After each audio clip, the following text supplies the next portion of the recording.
Supercrack Estrella presenta supuesta fotografía realizada por el cronovisor de Jesús en el momento de la crucifixión. Una fotografía del cronovisor con viajero del tiempo. Según numerosos informes e historias que se han publicado a lo largo de los años, entre los muchos supuestos secretos que tiene el Vaticano, existe un dispositivo llamado cronovisor. El dispositivo permite a su usuario observar eventos futuros y pasados. Muchos creen que este dispositivo es uno de los secretos mejor guardados que la humanidad ha tenido. Algunos incluso creen que es una herramienta crucial que le ha permitido al Vaticano preservar su influencia y poder a través de los años. Según numerosos informes, el padre Ernetti usó el cronovisor para presenciar importantes eventos históricos, siendo el más notable la crucifixión de Cristo. En esta fotografía que dicen que es del cronovisor, podemos ver la figura de un hombre que yo interpreto como un soldado de los tercios españoles, con un arcabuz. Lógicamente es imposible que hubiera un soldado de los tercios españoles, con esta arma llamada arcabuz, en la crucificación de Jesús, por lo que tendría que ser un viajero del tiempo. Tampoco he podido descubrir muchos datos de esta supuesta fotografía de Jesús en la cruz, por lo que sinceramente no puedo asegurar que esto sea real. Lo que está claro es que la figura no parece corresponder con la época, parece un soldado de los tercios cargando su arcabuz, el arma está de pie en el suelo, como si la estuviera cargando, el sombrero parece de estos soldados de los tercios, aunque siempre cabe que yo esté realizando una mala interpretación. Por más que busco dónde pudo salir la fotografía no encuentro nada. Podría ser de un cuadro, también hay dudas de que sea una fotografía. Lo único que puedo decir es que cuando se habla del cronovisor aparece la cruz. Si estás viendo este video de Supercrack Estrella, se debe a que estás buscando información del cronovisor. El cronovisor es una supuesta máquina que ve el pasado, ondas de luz y sonido, grabado en el éter. Pellegrino Ernetti, religioso italiano, declaró en el diario italiano Domenica del Corriere en el año 1972, que él y su equipo de físicos habían logrado crear una máquina que ve el pasado. Supuestamente obtuvieron imágenes de la vida de Jesús. Según Ernetti, hasta vio la destrucción de Sodoma y Gomorra. Desafortunadamente, hasta que no se demuestre lo contrario, es solo una interesante historia. Ernetti nunca presentó evidencias de la existencia de la máquina, ni planos de construcción. Además de que su teoría para explicar la conservación del pasado no tiene respaldo en la física. A través de los años, han circulado fotos de muy mala calidad, que supuestamente fueron obtenidas con el cronovisor. En una vemos a Jesucristo en el momento de la crucifixión, en la otra a Jesús con algunos de sus discípulos caminando. ¿Son auténticas o son un burdo engaño? Una de las fotografías que suele aparecer siempre que se habla de este tema, es esta que muestro, pero por más que busco de dónde salió no encuentro nada sobre esta foto. Esta sería la foto de la crucifixión, pero me llama mucho la atención el personaje que aparece en el lado izquierdo, parece tener sombrero, y parece tener un arma de fuego apoyada en el suelo. Según mi parecer parece un soldado de los tercios, con un arcabuz, algo que sería imposible en la época de Jesús Cristo, por lo que sería entonces un viajero del tiempo. Pero ¿por qué razón tendría que ser un soldado de los tercios el viajero del tiempo? Incluso si la foto es falsa no dejaría de ser un misterio. ¿Quién y por qué realizó esto? Aunque el término arcabucero nos transporta irremediablemente a la época en la que los tercios trataban de dominar Europa a base de pica, rodela y armas de fuego, lo cierto es que una versión primigenia suya comenzó a utilizar ya en el siglo XIV en tierras españolas. La primera vez que aparece documentado el uso de armas de fuego en España es en el sitio de Algeciras por Alfonso XI de Castilla. En esa ocasión, abril de 1343, los sitiadores recibieron bolas de hierro y proyectiles ardientes disparados desde piezas de artillería a las que denominaron truenos. Pronto utilizaron también los cristianos la pólvora, dando lugar a distintas piezas artilleras, como las bombardas, explica José Javier Lavarga Álava, autor de varios escritos relacionados con los tercios, en su obra La arcabucería en España de 1500 a 1870, origen y evolución de la técnica y el arte de la fabricación de armas de fuego en España. He llegado a pensar que es la escena de una película del cine mudo por su mala calidad, pero por más que busco no encuentro nada. Curiosamente el 2 de mayo de 1972, un periódico italiano sorprendió al mundo cuando publicaron un artículo con un titular provocativo: una máquina que fotografía el pasado finalmente se ha inventado. Se trataba de cronovisor, el invento que decenas de científicos crearon y les permitió fotografiar el pasado, e incluso atestiguan importantes relatos históricos directamente relacionados con Jesucristo. según diferentes informes e historias que se han publicado a través de los años, entre los muchos alegados secretos que el Vaticano tiene, esta máquina se trataría del cronovisor, el dispositivo que permite a su usuario observar eventos pasados y futuros. Asimismo, muchos misterios giran en torno a este dispositivo, ya que se cree que es uno de los más grandes secretos guardados que la humanidad haya tenido jamás. Algunos incluso creen que es una herramienta crucial que ha permitido al Vaticano preservar su influencia y poder a través de los siglos. El supuesto dispositivo que, según muchos, no es más que ciencia ficción, fue construido en la década de los 50, por un equipo de científicos dirigido por el padre Pellegrino Maria Ernetti, un físico italiano que eventualmente se convirtió en sacerdote. Se cree que el equipo recibió la ayuda importante del premio Nobel, Enrico Fermi, y el famoso científico de cohetes Wernher von Braun. El cronovisor es un objeto relativamente pequeño que está equipado con una serie de antenas y está compuesto enteramente de aleaciones de metales preciosos, tubos, algunos diales y palancas. Los informes del padre Ernetti sugieren que quien quiera que utilice el dispositivo es capaz de capturar y registrar lugares específicos, eventos importantes y seguir en la historia personas notables. Él había observado entre otros acontecimientos históricos la crucifixión de Cristo y lo había fotografiado también. Este supuestamente sería la fotografía. El dispositivo ofrece a su usuario la capacidad de prever lo que iba a suceder en un futuro próximo. Sin embargo, el padre Ernetti siguió siendo reservado e indicó que él no era libre de revelar más detalles sobre el cronovisor y Jesucristo. Según algunos informes, el padre Ernetti utilizó el cronovisor para presenciar importantes acontecimientos históricos, siendo el más notable la crucifixión de Cristo. No obstante, el padre Ernetti reveló que gracias a esta invención había logrado presenciar la destrucción de Sodoma y Gomorra y otros acontecimientos históricos importantes como la fundación de Roma en el año 753 AC. Además, gracias al cronovisor el padre Ernetti pudo componer la obra desaparecida Tiestes, escrita por Ennio V y representada en Roma en 1069 a.C. En su versión original, el texto de las 2 tablas de piedra escritas por Dios, Éxodo 24:12, fueron dadas a Moisés en el monte Sinaí. Aparte de presenciar a gente como Napoleón, el filósofo romano Cicerón y otros grandes y trascendentales episodios históricos y bíblicos. El padre francés François Charles Antoine Brune fue uno de los primeros en enterarse del cronovisor. Según el padre François, conoció al padre Ernetti en los años 60 cuando viajaban por el Gran Canal de Venecia. Como los dos eran expertos en lenguas antiguas, comenzaron a hablar sobre la Biblia y su interpretación a través de los años. Por cierto, ¿cómo es posible que la instantánea de Jesús sea de 1953, si el propio monje declaró que fue en 1963 cuando reunió al equipo que iba a ayudarle a construir la máquina? Pero, ¿por qué la Iglesia y los servicios secretos italianos se involucraron en algo que no era más que un delirio? Aún más importante, porque, en 1988, el Vaticano emitió un decreto según el cual serán excomulgados todos aquellos que capten o divulguen con cualquier instrumento técnico acontecimientos pasados.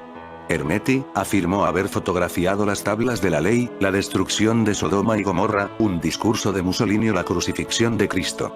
El proyecto fue cancelado y requisado por el Vaticano, pero no destruido. El cronovisor se encontraría ahora a buen recaudo. Antes de morir, Ernetti envió una carta a Japón, país con el que tenía buena relación y contactos, y otra carta a Suiza. En esas cartas pueden estar los planos del cronovisor, ya que él prometió al Papa Pío XII que nunca haría públicos los detalles. El cronovisor. El experimento estaba basado en la ley física que asegura que la energía no se crea ni se destruye, solo se transforma. Así, actuando con el convencimiento de que tanto el sonido como la imagen lo son, no había más que volver a captar los restos de cualquier acontecimiento pasado y reconstruirlo. Las entrevistas que le hicieron al padre benedictino jamás explicaron el funcionamiento del cronovisor, nombre que se le dio al aparato. Tan solo se aseguró que se componía de 3 partes: una antena para captar las ondas energéticas, un selector para elegir los distintos momentos y personajes y aparatos para grabar las imágenes y los sonidos, una especie de proyector tridimensional. El padre Ernetti aseguró en ese mismo periódico que la máquina, bautizada como cronovisor, es decir, visor del tiempo, se basaba en el principio de la física clásica según la cual la energía no se crea ni se destruye, solo se transforma, es decir, las ondas visuales y sonoras eran energía y, por lo tanto, estaban sometidas a las mismas leyes físicas de la materia. De ese modo, lo que el cronovisor podía hacer era acceder a las ondas luminosas y sonoras del pasado, recomponiéndolas y reorganizándolas en las mismas imágenes y sonidos que las habían formado en su origen. Las ondas visibles y sonoras del pasado no se destruyen. Y no lo hacen porque son energía. La grandeza de nuestro invento, que llamamos cronovisor, radica en poder recuperar esa energía y recomponer las escenas del pasado, afirmó el religioso. De hecho, desde que realicé un video ayer sobre esta foto parece que desapareció, ya no aparece por más que busco en internet, es como si la hubieran borrado. Todavía la he podido encontrar en una página que llama Universo Sobrenatural, pero lo único que dice sobre esta fotografía es supuesta fotografía del cronovisor. Los soldados de los tercios eran devotos de la Virgen. ¿Podría ser esta la razón de que en esta fotografía de la crucifixión, esté uno, siempre desde mi apreciación, ya que no puedo ver un soldado romano, y se puede ver una persona con este sombrero y arma de los tercios? A comienzos del siglo XVI, Europa era un polvorín a punto de estallar. Entre 1505 y 1535, Martín Lutero formuló y difundió las bases de la gran herejía protestante. Para aquel año, muchas ciudades alemanas habían aceptado la nueva doctrina como forma de debilitar a Roma y oponerse al emperador Carlos. Y Lutero no vino solo, le siguieron Calvino en Ginebra, Zwinglio en Suiza o Enrique VIII en Inglaterra, aumentando la tensión existente. Estas nuevas herejías afectaban al imperio pero, especialmente, a la salvación de millones de almas. La respuesta de la Iglesia llevaba décadas gestándose, y encontró en este contexto un deber inaplazable. Entre 1545 y 1563, el Concilio de Trento reafirmó los grandes pilares negados por la herejía: la salvación por la fe y las obras, la autoridad del Papa y de la Biblia, la mediación de la Virgen y los santos, o el papel del sacerdote y los sacramentos, entre otros. Esta realidad nos explica el profundo sentimiento del soldado, su defensa de la Iglesia de Roma, y sobre todo, su lucha por Dios y su rey. El nuevo estatus religioso afectó profundamente la vida militar. Para los soldados del tercio, el sistema sanitario era tan importante como la asistencia espiritual. Los soldados del tercio eran católicos, defendían la fe, y ponían a Dios por encima de todo, pero sobre todo, se sentían en la misión providencial como soldados españoles para defender la fe católica. Para aquellos soldados, Dios estaba presente en todos los aspectos de la vida del tercio. Se nacía, se vivía, se luchaba y se moría por Dios. Estos ideales se materializaban en rezos, misas y actos religiosos que formaban parte del vivir cotidiano del soldado. Los domingos y festivos existía la obligación de oficiar misa. Además, cada tercio dejaba una limosna para que los lunes se dijera una misa a sus difuntos, o a aquellos que habían defendido con su vida a Dios, al rey y su honor. En este contexto, el capellán desempeñaba un papel fundamental en la vida del tercio. Antes de entrar en batalla, además de dar una absolución general, los capellanes se encargaban de dirigir unas palabras a los soldados para enaltecer sus sentimientos y su condición de siervos de Dios. Los capellanes disponían de una tienda móvil donde colocaban el altar y demás elementos necesarios para el culto. Estas capillas portátiles aumentaron en forma y decoración, y con el paso del tiempo, las limosnas permitían adquirir nuevos ornamentos. Además, los capellanes eran hombres cada vez más formados, cuya presencia buscaba reducir los males propios de la milicia y conseguir un soldado capaz de servir a Dios y al rey con el mismo ímpetu. Siempre que se podía se reunía a los soldados para que escucharan la palabra de Dios antes de lanzarse al ataque. Durante el combate, los soldados tenían el ideal de la lucha en defensa de la fe, la intención de recuperar la verdadera religión, proteger al catolicismo y acabar con las herejías. Las armas les permitían la redención a base de sacrificio y lucha hasta el final. Comenzada la batalla, los soldados sabían que la muerte podía llegarles en cualquier momento y pedían por su salvación. La figura de Santiago también tenía un papel primordial en las plegarias de los soldados. Ocasionalmente, los mismos capellanes se vieron envueltos en la batalla y cogieron la espada en momentos de necesidad. Ejemplo de ello es el franciscano Mateo de Aguirre, que lideró el ataque católico con el crucifijo en la mano, en Ivry, el 14 de marzo de 1590. No fue el único. El carmelita Domingo de Jesús también destacó en la batalla de la Montaña Blanca. El rezo era un elemento indispensable antes de cada batalla y en el fragor de cada enfrentamiento, momentos en los que se exaltaba la intercesión de la Virgen y de los santos. Uno de los casos más representativos de ello es la batalla de Empel en 1585, el tercio de Bobadilla estaba refugiado en la isla de Bomel ante la llegada del invierno, cuando el almirante Olac abrió los diques que rodeaban la isla para inundarles. Al quinto día, todo parecía perdido, cuando un soldado español que cavaba una trinchera encontró una tabla con la imagen de la Inmaculada Concepción. En la época de los tercios existía el Grimorio de 1590, un libro muy poderoso de magia. Habrían portales dimensionales con este libro, quizás podían viajar en el tiempo. Atentos a este dato que encontré de este libro. Otra curiosidad de este grimorio es que posee una hoja reciclada impresa a 2 tintas que se utiliza como encuadernación del libro, y en la que aparece una imagen de la crucifixión con la Virgen María y San Juan a los pies de la cruz, junto a los 4 símbolos del tetramorfos, además de una serie de oraciones litúrgicas. Señalamos, además, que el grimorio fue completado por Jaime Manovel gracias a otros hechizos que fue aprendiendo y por otros que le fueron contando sus amigos, como un herbolario saboyano que aparece en la documentación, o un mozo de un barbero madrileño que vivía junto a la casa del nuncio. Esta es la escena que aparece en la fotografía del cronovisor.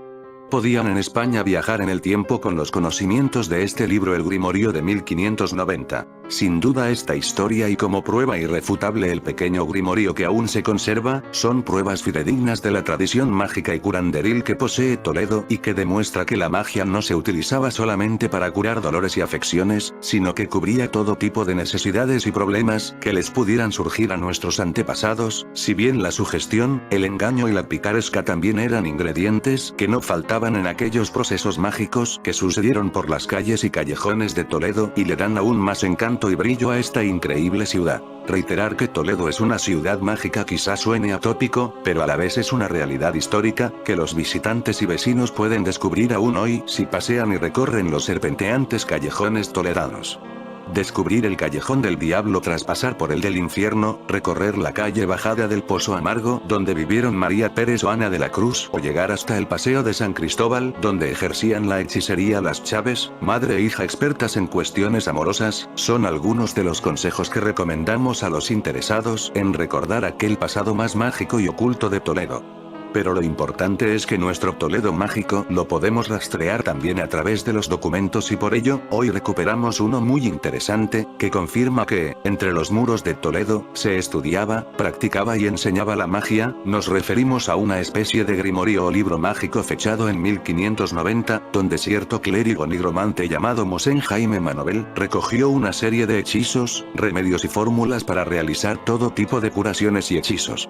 Este personaje es muy interesante ya que representa al típico modelo de pícaro y nigromante de los muchos que pulularon por Toledo y por media España entre los siglos XV y XVI. Jaime Manovel nació alrededor de 1556 en la localidad de Sarimena, en Huesca, dentro de la comarca de los Monegros. Era hijo de un calcetero llamado Joan Manovel y de María Bolea. Jaime con solo 15 años se dirigió a Huesca para estudiar cánones y artes. Luego prosiguió sus estudios en Valencia, para volver a Huesca mientras padecía una enfermedad que sufría desde hacía tiempo. Recaló también en Zaragoza donde ejerció como teniente de cura y luego vivió en su Sariñena natal y en la localidad de Monegrillos. En 1590 se encontraba otra vez en Zaragoza, hospedado en el Mesón Carbonell, y allí se enterará por boca de cierto capitán, que otro mespet que era fraile, llamado Fray Benedito, poseía un grimorio entre sus pertenencias. Muy listo, Jaime aprovechó la oscuridad de la noche para robar aquel libro sobre magia y emprendió la huida hacia Madrid. Ya en la capital, Jaime se alojó en la calle Carretas y posteriormente en la calle de la Hoz. Lo interesante es que en el archivo de la Inquisición se conserva un expediente, en el que se explica al detalle lo que le ocurrió a nuestro clérigo nigromante Manovel cuando llegó a la corte y conoció a un tal Francisco Leal, carpintero de profesión, quien le contó que padecía impotencia, provocada por un hechizo que le habían realizado. Rápidamente Jaime se ofreció a curarle y a hacer uso de su radiante grimorio. Manovel, una vez detenido, describió en su testificación ante el Tribunal de la Inquisición de Toledo, que, a las 11 horas del día de la noche de San Juan, teniendo en su mano un clavo grande, hizo un círculo en el suelo y tendió boca arriba y sobre el suelo a su amigo ligado, al cual le puso un poco de serapés en los pies juntos e inmediatamente le indicó que debía rezar 3 credos mientras el clérigo le rociaba con agua bendita.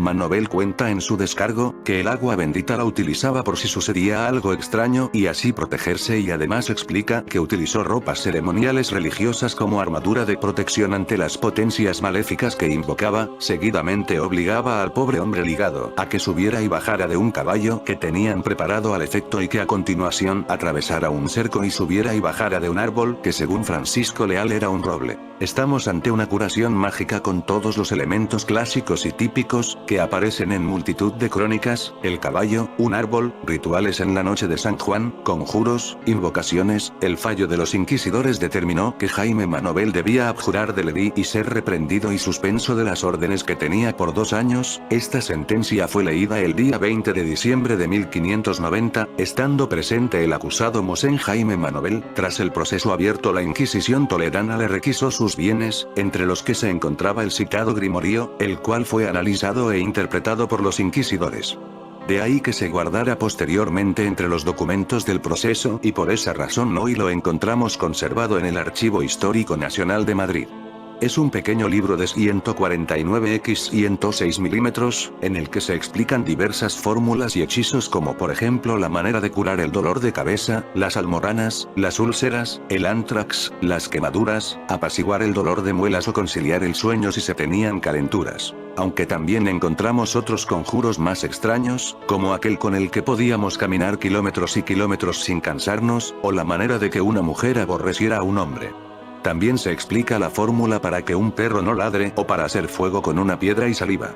En el manuscrito se redactaron los hechizos tanto en latín como en castellano y alguno más en hebreo, y en el que se incluyeron determinados símbolos y signos mágicos, además de algunas interpretaciones astrológicas. Otra curiosidad de este grimorio es que posee una hoja reciclada impresa a 2 tintas que se utiliza como encuadernación del libro, y en la que aparecen una imagen de la crucifixión con la Virgen María y San Juan a los pies de la cruz, junto a los 4 símbolos del tetramorfos, además de una serie de oraciones litúrgicas. Señalamos, además, que el grimorio fue completado por Jaime Manovel gracias a otros hechizos que fue aprendiendo y por otros que le fueron contando sus amigos, como un herbolario saboyano que aparece en la documentación o un mozo de un barbero madrileño que vivía junto a la casa del nuncio.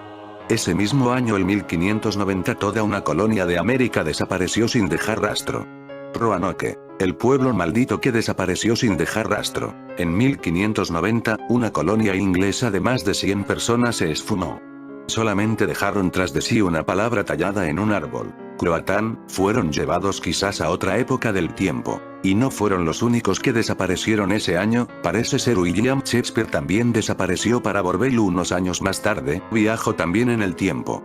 William antes de Shakespeare. La historia de un joven que desapareció 7 años y se convirtió en leyenda. Hay 7 años en la vida de William Shakespeare que constituyen, casi con total seguridad, el mayor misterio de toda la historia de la literatura universal.